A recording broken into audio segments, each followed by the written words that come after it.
Yo, what's up? Emeka here. I want to talk to you guys who particularly are working a 9 to 5.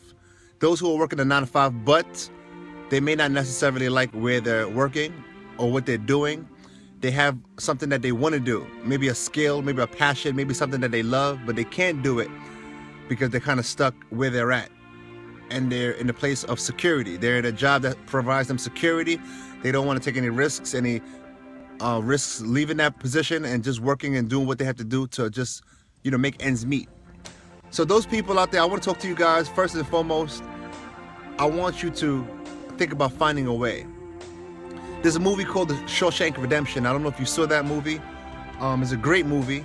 In fact, it might be a true story. I have to find out. But in that movie, there was a man that was in prison for something that he didn't do. And, he was in a prison cell. And all he saw was, in front of him was bars, and behind him were 3 walls of just solid wall. And he was in a place that he didn't want to be in. But he found a way. He found a way. And some of you guys are in a similar situation. Some of you guys are in a place, in a building, surrounded by 4 walls, in a place every day for 8 hours, and there's nothing that you can do other than be in that place every single day. But in this movie, this guy pretty much found some object, and he began to dig in a wall. He just kind of digged in the wall just a little bit every single day for about, a few years. He would dig a little bit, and he would cover his digging with a poster. So every day he would just keep pitching at this wall, getting at this wall, and he kept doing it and doing it and doing it, and eventually he was able to dig a hole through the wall and break free from this dungeon. He found a way. When he was first put in this place, like I said, in front of him was nothing but bars. On the sides of him was walls, and in the back of him was a wall. He looked at this place and he said that this is a place that I can't be. I know I'm here now. I know it's where I have to be, and there's no choice. But he thought, and he decided to find a way to get out. He didn't just break out the first day. He didn't just bust out the second day.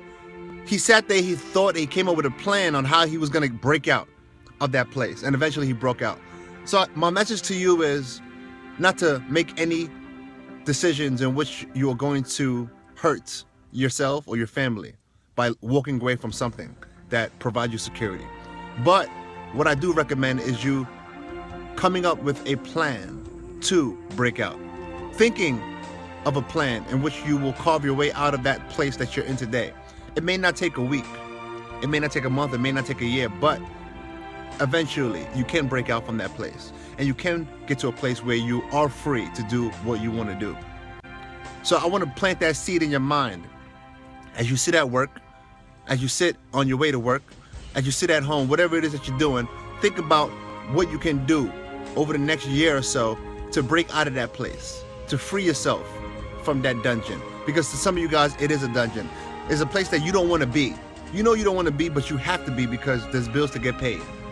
So I want to encourage you with that today to develop some type of a breakthrough plan in which you're going to implement into your life, that you may be out of that place within whatever amount of time you set for yourself. I know you can do it. You don't have to be stuck at that current place. You don't have to be stuck at that current position. You can rise up out of there. You can break through. I believe in you. Peace.